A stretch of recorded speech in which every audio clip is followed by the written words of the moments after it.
welcome back to the Nutrimedical Report. By the way, and just to give you a little kudos here, your Twiland.info is so great in the show interviews that the two most popular hours are the hour when Michelle's on first hour and your hour on the third hour on Friday.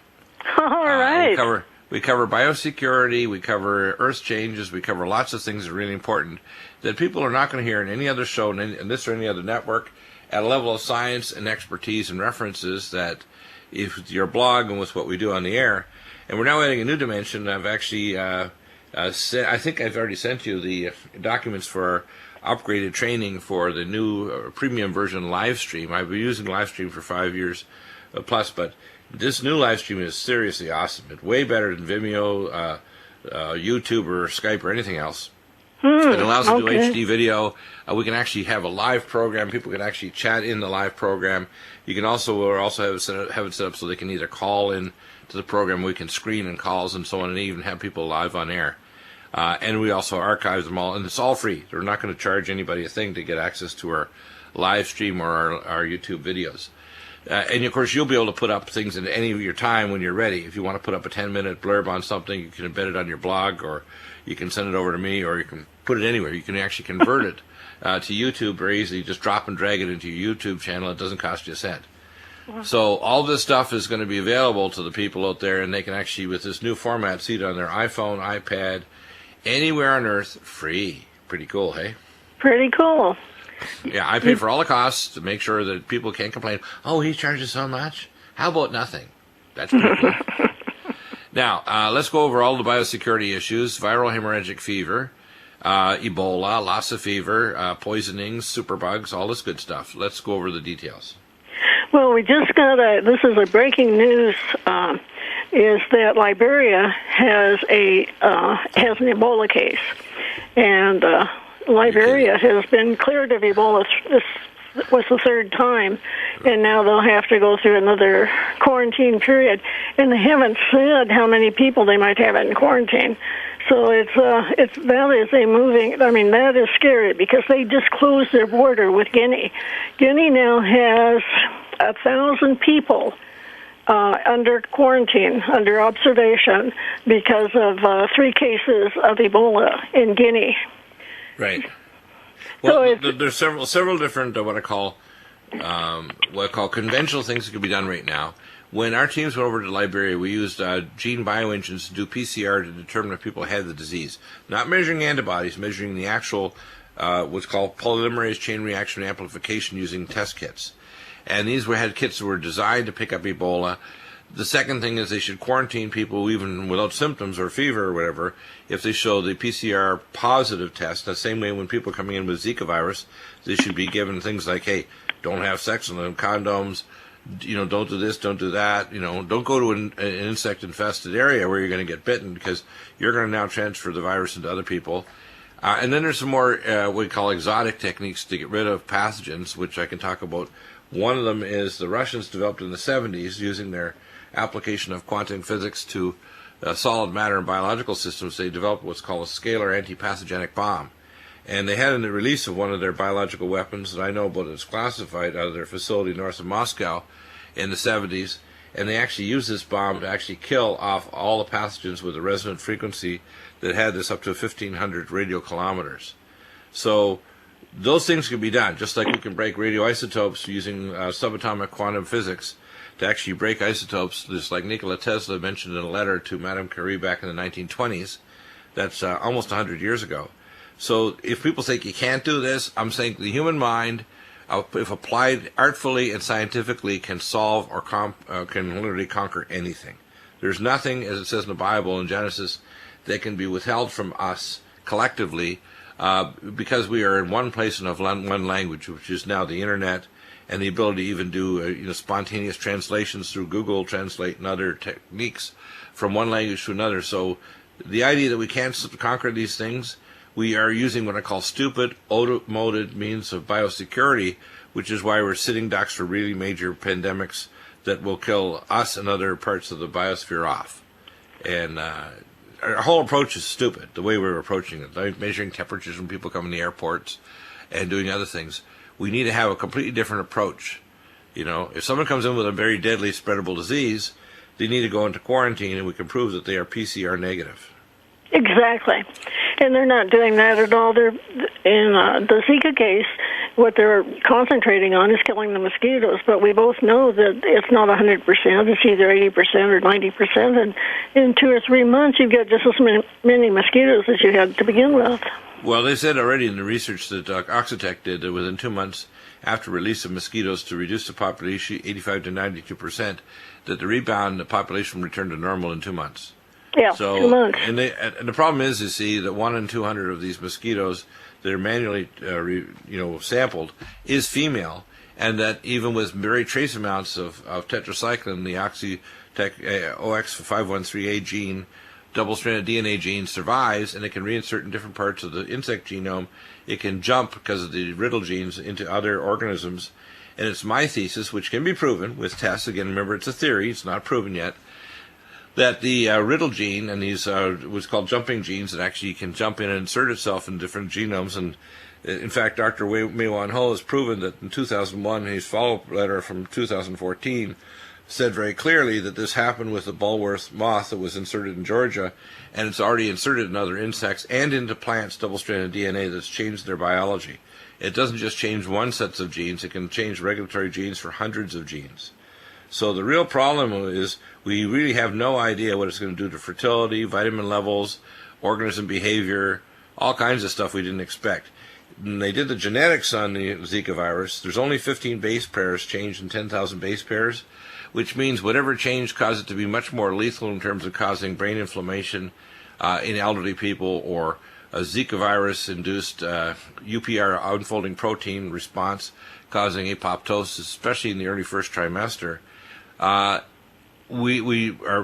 pretty certain that you could do a test of not only the presence of the gene, because they should do PCR, not just presence of the virus, but they actually should do what's called FLIR testing, or fluorescent immunological testing, to see if these genes are now inserting into the population of humans.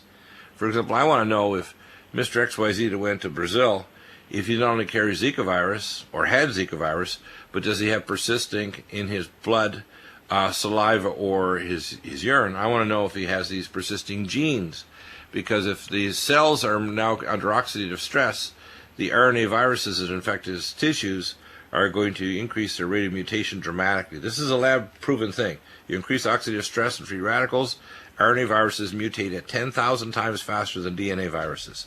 That's just a fact. It's a lab fact. It's not my conjecture. It's a lab fact. It's published. So if that theory is true, that the new Zika virus mutation, which they're by the way planning on releasing this summer in Florida, Zika virus is to reduce the mosquito populations. It'll be a new platform to weaponize other viral pathogens that can affect us and the wildlife. Not good. Because I don't think they know what the heck they're doing. And I'm raising questions that need to have studies to prove if this thesis is correct, that it's a weaponizing platform that's the real problem, not just the Zika virus. We got a big problem, as they say, Houston. Well, they did a study finally on Ebola, and they did a study that was sufficient to merit publication. And so I'm going to give you some rates on where the Ebola and how long it lasts in the body. Right. For instance, in the eye, it lasts 98 days, so that's 3 months. Right. So that's 3 months in the eye. It lasts 282 days in the central nervous system. That's almost 3/4 of the year. That's 9 months. It lasts 82 days. That's almost 3 months. In semen, in the breast, it lasts 15 days. And in the urinary tract, 26 days, which is almost a month. Right. And that's what their current numbers are. We don't know in certain circumstances. It may last longer. The problem is that, exactly. Yeah, we don't know. But what we should, first thing when you're doing science is number one, don't make a priori assumptions. Admit what you don't know and set up a thesis to prove your so-called theory with lab tests and a paradigm that can be proven with a Z-score that makes it likely impossible. We have to be imaginative in terms of solutions. Some of these are actually pretty straightforward. We have them right off the shelf, these kits that can be designed for specific things like Ebola or Lassa fever or Zika virus. I'd like to see, for example, and what the FDA has been doing is actually interfering with labs like this lab at this children's hospital in Houston want to make a rapid test to determine by PCR if it's present. what I'd like to see is something like a bracelet. I mean, just use your imagination where you have a bracelet. The sweat would contain enough RNA that could trigger off a PCR amplification technology that would tell you the GPS coordinates of a person that the bracelet went positive. So you'd take your truck through all the villages in Liberia or whatever, and if the bracelet went beep, beep, beep, it would tell you better drive your truck along, get these people, get them into treatment immediately before the virus starts to kill them. And, of course, we have universal antipathogenics that we know will kill all viruses, bacteria, pathogens, parasites, etc.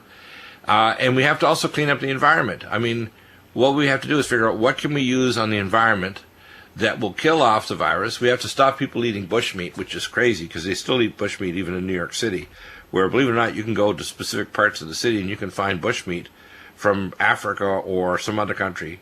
And people will still do that. It's like, are you crazy? Don't you understand these pathogens like TB and Ebola and everything are all through this bushmeat? But people still do it. So we got to educate them. And we also have to supply them with alternate food and maybe an alternate economy so they're educated. I don't see why we can't partner with people like Elon Musk to get high-speed internet all over the world through these low Earth orbit satellites so we can start up what we call seed industries to these places, help them get energy systems like Professor McCanney systems so we can actually start providing energy so they can actually have, scooters and everything run on electric, start developing their own hydroponics or whatever so they can supply themselves with food, have enough power to pump up primary water. I mean, to be honest with you, the solutions to every problem on Earth is all dependent on our attitude toward learning and creating solutions that seem impossible. If someone was visiting our age today from even 100 years ago, they say 99% of what we do would have been impossible to them 100 years ago. Oh, that's exactly right. Impossible. I mean, my grandparent was born at a time when the first plane had not flown. Okay? Mm-hmm. So, and now we're not only going to the moon, but, with Tier 1 science, I'm telling you, we've gone to Mars, we have satellites up in deep space, we have, all kinds of things going on that bioscience people have no idea how advanced our science is, which is sequestered away from the general public, including nuclear tokamak fusion reactors, all kinds of stuff. I mean, literally, the only thing that's limiting us is evil and the lack of our willingness to use our imagination and also to be honest. That's why people like Donald Trump are successful, because despite him being what we call an unpolished politician, which is why he makes stupid gaffes like saying he's going to punish the women, which he later retracts because he really didn't really mean that with abortion. He means if abortion is illegal, you want to punish the doctor and the nurses and so on and grab them right away.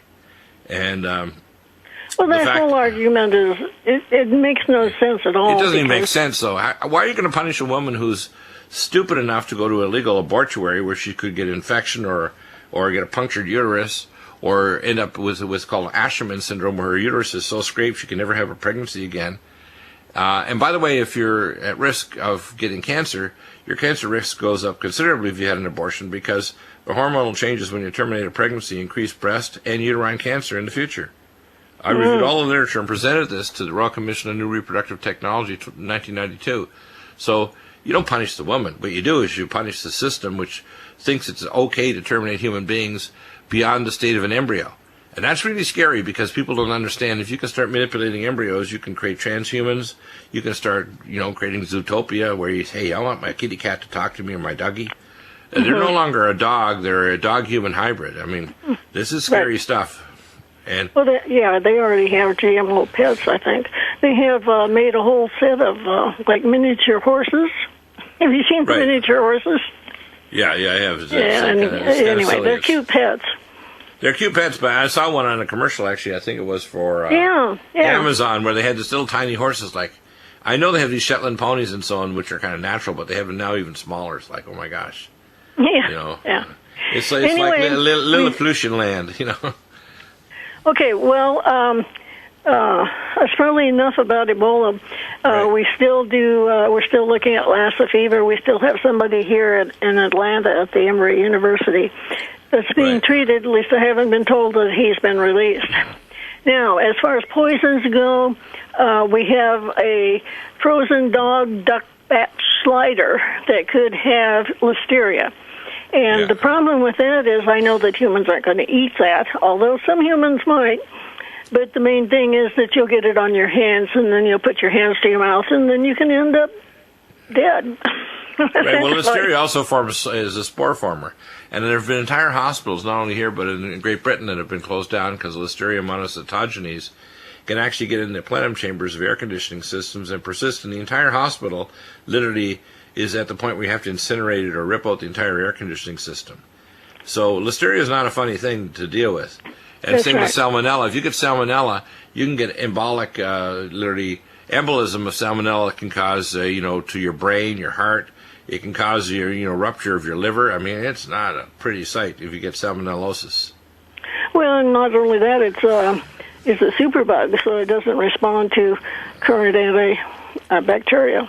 Right, what it does to ours. I mean, we have things that will kill it off, but the conventional doctors, to be honest with you, are in the dark ages. And the big pharma industry has said, uncle, they realize that they can't put another $1 billion into making another useless antibiotic that won't cross the biofilm, or the organism will soon develop resistance to it, because it's overused, of course. Yes. What's the next one? You got Elizabeth Kinga Anopheles. What's that story? Yes, that's their bacteria. It's a common bacteria, but it's very rare in that humans don't normally get it. And they've had an outbreak in Wisconsin, which has moved into Michigan. And in Wisconsin, they sickened 54 and they killed 17. But it usually just attacks people who are immune compromised. So the old, the young. Where did that originate? That's weird that it would show up in Wisconsin. Why Wisconsin? Well, that's a good question. You might think bioterrorism. They don't know. They really don't know why people are getting sick from it. Well, there's several different parameters that I see are happening to our population. The first thing is, with Fukushima Daiichi, with increasing smart meters and radiation, with increasing stress in our society and mineral deficiencies and GMO-modified food, people's immune system function is falling. I talked to my colleague and co-scientist that I did work with back in the early 80s, Dr. Arista Vujnani, who's a immunologist. He has, excuse me, immunosciences in Los Angeles. Yeah. And he showed a 3 to 5% reduction in the immune systems of all ages, of all groups, per decade for the last 3 decades. Wow. Quantitatively, of natural killer cell activity. So if we wonder why people are getting sicker, we're getting weaker. And let's get into your Earth Changes stuff that you have. We have lots of other information here, too, on nuclear security and Turkey Point, which we want to touch on, too, because we had an interesting report yesterday from Chris Harris about the fact we're running out of nuclear safety engineers and technicians around the world. That's why it's not just a problem for Fukushima Daiichi's in every country on Earth where they're getting older, and the average age of the technician now is 55, and they're very quickly approaching retirement, while reactors are being shut down. They're post-geriatric. Plus, we have Earth changes happening that make it much more likely that these nuclear reactors are going to have problems, big problems. So let's get into that with this latest Pavlov, volcanic release. Yes, that's one of the volcanoes in the United States. It's in the Aleutians Islands, and it erupted. Now, if you look at the activity, the volcanic activity for this last week, you'll see that we have 5 new volcanoes, 5 new erupting volcanoes, and one of them is in Russia over at the Kuril Islands, and actually 2 of them are there. One's in the Philippines, which isn't a surprise, but we also have Pavlov in the United States, that is in Alaska, and the Sangay in Ecuador. In addition, we have ongoing eruptions for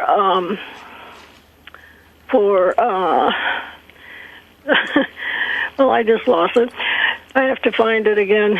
For other volcanoes that are around the world. So I got them right here. I have here the Aria in Kyushu, Japan, Bagana.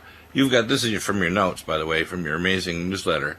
Bagana, Chiropoi from the Kuril Islands, Colima in Mexico, Copahu in central Chile, Dukono in Halmahera in Indonesia, and Fuego in Guatemala, Ibu in Indonesia. I mean, there's a whole long list here. It's like very long. It's like, wow.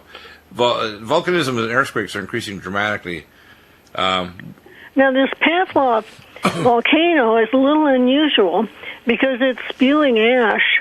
Well, it started out at 20,000 feet, and then it went to 30,000 feet, and I understand now it's at 37,000 feet. So that means it's up in the jet stream. Right. And that ash is going to circumnavigate the globe. Right. There's 3 different characteristics of ash people need to be aware of. Number 1, if there's ash up in the air and a jet engine takes it in, it chews up the veins of the jet engine. So you can have an engine that might take, service so many thousand, so many hundred air miles, or 1,000 air miles. It chops it down by 95% if it flies through even just once through a volcanic ash cloud, which you can't see except on these special types of radar. Okay. They've canceled over half of the air flights in Alaska at this time. Right, and your engines can actually cut right out on you when you fly forward under these ash clouds if it chews up the engine brains enough.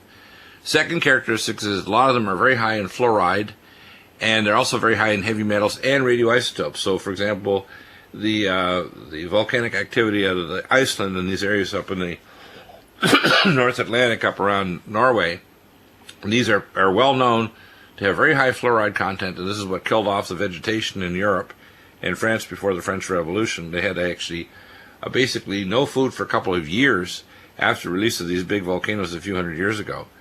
And they also were radioactive. They had a lot of radioactivity, radioactive strontium and other isotopes present in there. So people need to be aware. They also these particles. If you're outside and you're a horse and you suck in these particles, you'll start bleeding from your nostrils and your lungs like crazy. So you can have an ash cloud-induced respiratory and nasal hemorrhage syndrome that can kill you. That's right. That's how the people in Pompeii killed. They weren't killed by the lava. They were killed by the ash cloud that descended. Yeah, the ash cloud made them bleed to death into their lungs, and they actually suffocated in their own blood. Yes. Yeah, and the other thing we need to mention, Dr. Bill, is that when this circumnavigates the world, it's going to cut down on the amount of sunlight that gets down to the Earth's surface, and that means that we're going to have less sun for growing plants.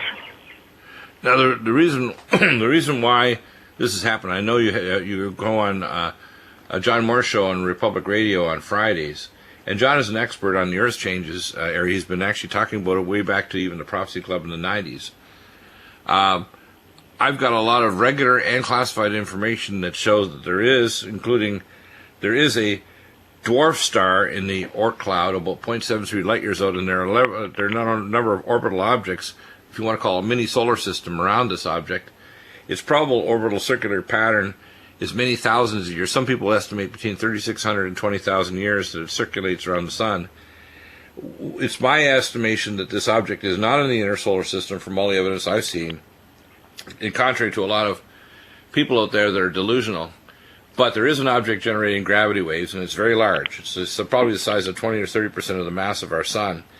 As it moves in and out of alignment with various planets, it not only changes their orbital pathway, it generates gravity waves that change the volcanism of our inner planets. It also changes the solar activity energy output of the sun. Those gravity waves increase volcanism. It's like hitting a jig with a hammer. It's going to make things jump. And the gravitational waves, as they hit the planet Earth, they increase the release of nascent water from ringwoodite in the inner part of the mantle, between 400 and 700 kilometers down, and nascent water causes a melting point of rock to drop, so you end up creating magma. Magma is not created by the Earth deciding to just get melty. It's nascent water, oxygen, and hydrogen being released by ringwoodite being hit by gravity waves. That's my theory. And I've talked to various experts, including those tied with Northwestern University, and they think my gravity wave theory makes sense because we have gravity wave telescopy, including the LIGO, the Linear Observatory and Gravitonic Observatory, which just got reactivated, and that's when they quote found these objects in deep space. And then also the ALMA telescope, the Atacama Long Array telescope, actually, with international scientists have shown the same thing. There is something out there. Now, I don't know exactly what it's doing, but whatever it's doing is dramatically increasing volcanism and earthquakes. It's also changing the solar output of the sun to much higher level ultraviolet C, X-rays, ground level radiation, and changing its visual light spectrum. That's changing.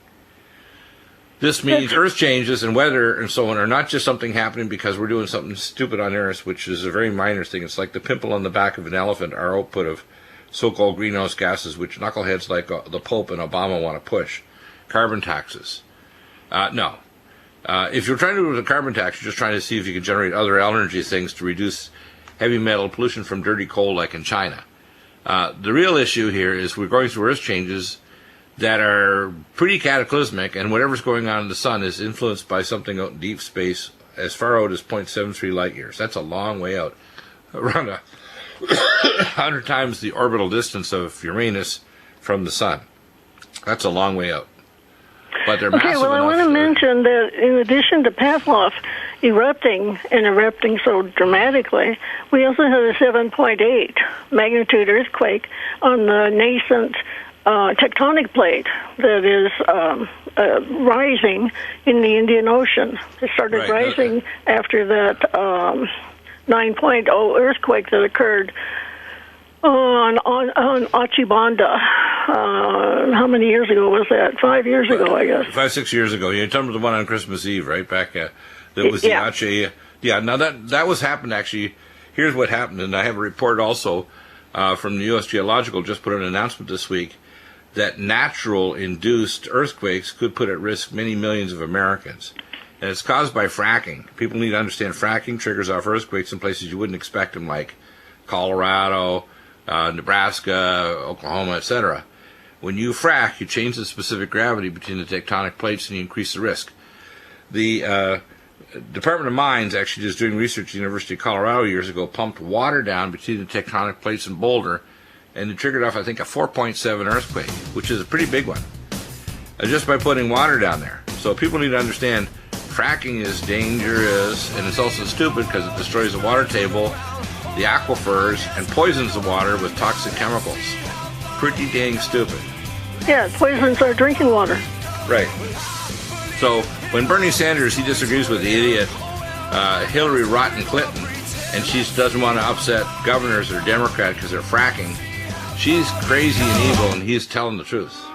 With that cute little smile on, with the nasal prongs on, and all the little things stuck to his chest. Can you see that his eyes are yellow?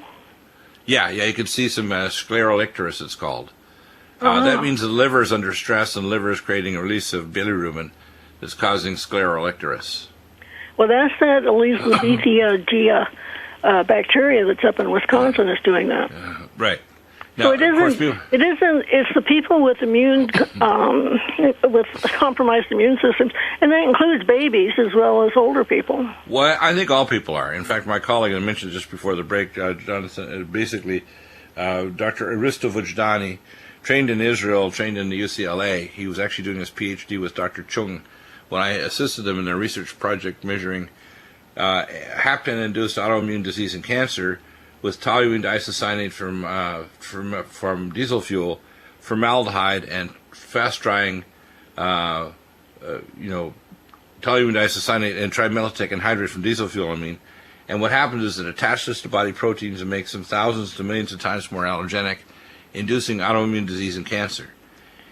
And I believe in his quantitative tests of T killer cell function has shown a 2 to 5% decrease in all age cohorts over the last 30 years has been a decrease in the immune system function to kill pathogens off in the entire human race that he's tested, not just here in North America, but he's tested people all over the world. So what I see happening is the human race is starting to lose its immune system. And we're getting more and more fragile as organisms are spreading faster, and ground level radiation and ozone are increasing, and the factors that cause increased mutation, because when a host gets under oxidative stress and there's higher levels of free radicals in a host, this has been proven in research with using cyclotrons.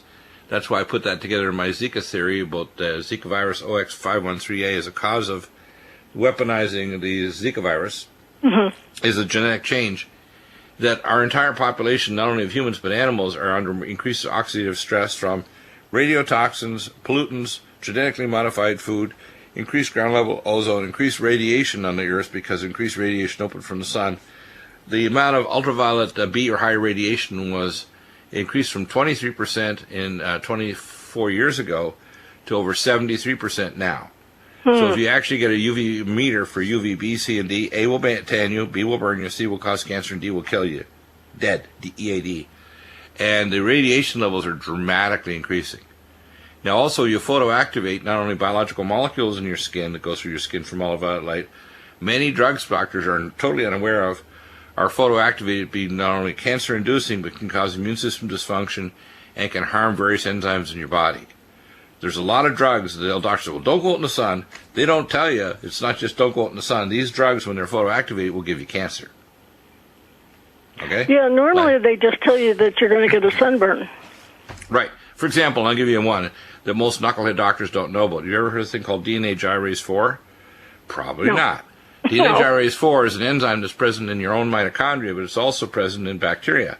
And if you give them a DNA Gyrase 4 inhibitor drug like Levaquin or moxifloxacin, and you expose them to sunlight, these molecules become incredibly toxic to your mitochondria in your body, and they can wipe out your mitochondria and cause a muscle myopathy and affect the mitochondria in your brain as well. Not good. Now, if it affects your T killer lymphocytes, your immune system starts to fail even further because you've knocked out DNA Gyrase 4. So when doctors say, well, it's not good because you'll get a little burn, no. It's a lot worse than that. You're activating molecules that can give you cancer, mitochondriopathies, and immune system failure. Okay, now your mitochondria failing, for example, the rate of congestive heart failure is increasing at over 400% faster than any other form of heart disease. It's because of mitochondrial failure in the northern hemisphere. Okay? Well, I think that every time that there's a nuclear explosion, they just raise the background level that's safe for people. Right, and so when we do tests, we were doing tests back in the 60s for the above-ground nuclear tests as far away as Nova Scotia and Norway, measuring baby teeth and looking at strontium and cesium-134, 137. And they were sampling baby teeth from all over North America and even over to Europe to see, hey, well, where's the plume going and how's it bioaccumulating in the baby teeth? So they were experimenting with the public by asking for baby teeth from children because they wanted to know how far they're above ground radiation. That's why they had the nuclear, army outside without body protection, being exposed to nuclear isotopes and then following their health afterward. That's why when the American scientists flew in like crazy after Nagasaki and Hiroshima, they wanted to know what was happening to the people because they wanted to quantitate the effect of radiation. And by the way, the Russians did the same damn thing. So did the Israelis when they took Falasa Jews from Ethiopia, and they were actually testing them by blasting them with radiation to see what it would do to children. They called it a treatment for ringworm, and actually they were blasting them with high-level radiation. Scary, hey? Well, I don't like being a subject of beta testing by the drug industry. Yeah, I think that is immoral, and it should be illegal. It is illegal, but you see, they think they're above the law, and that's why you see the government's doing false flag attacks like Sandy Hook and San Bernardino. And you remember now, some of these actually have spiritual dates. For example, remember the Brussels attack occurred, the Paris attack occurred, I think on a specific date, but the Brussels attack occurred in Yom Kippur, the eve of Yom Kippur. What they're planning, you can guarantee around Pesach is another major attack around Passover. This is weird. I mean, why these dates? Is because there's a spiritual element to this that defies what I call common logic. Well, anyway, Florida Power and Light, the NRC, Nuclear Regulatory Agency, they finally they said that they could go ahead and start charging their customers so that they could build 2 more megawatt nuclear power stations there. It'd be number 5 and number 6. At the same time, they used the cooling water from the ocean to cool for the coolant around the reactor. And the sea level the sea temperature is rising, so they don't have the same differential that they used to have. Right. And so now what they're doing is they're drawing up groundwater because it's cooler, and they're contaminating the groundwater. I mean, they were already killing the creatures, the sea creatures. They were killing alligators, and almost nothing will kill an alligator. Right. The thing is, somebody like me who's a toxicologist and I did oceanography before I went in, I'd be doing like autopsies. When I requested to do autopsies and body material testing in different organs from veterans that died after Gulf War, my boss, Major Swinder, threatened me. He said, if you do those tests, Deagle, you'll be fired or worse. And I said, what's worse? And he said, well, how about dead? I said, you know what? I know where you live, and I got buddies that are Delta Force, so you better shut up. Okay? Now, people need to know this about Dr. Deagle. I am compassionate, and I'm brave, but I won't take a centillion of crap from anybody. And if someone threatens me or my family or intellectually wants to engage, they're going to face a firestorm like they can't even imagine. Now, this is not a boast. This is a fact. And what I see is our stupid media won't ask the right questions. Our doctors, for example, even Michio Kaku, is a nuclear scientist, has not come out boldly against, and he's Japanese, from what they're doing to the Japanese people, because northern Japan is becoming a nuclear waste site. And it's not just there, it's across the North Pacific is entirely becoming a dead zone where the term I use is radiological desertification of the oceans. But it's not just northern hemisphere. People don't realize this transit across the trans-equatorial wind pattern. 300 times more water is carried south of the equator at 300 miles an hour every day than the Amazon River. So it's not just a northern hemisphere problem. It's eventually going to affect the southern hemisphere, but it's affecting what are called mutation rates for pathogens. It's decreasing the immune system function of all mammals, and it's causing a mitochondrial apocalypse where the mitochondria of all prokaryotic organisms is starting to fail. These are all symptoms of what I call a massive, what I call extinction level event. Extinction level event, ELE, is in progress as we speak.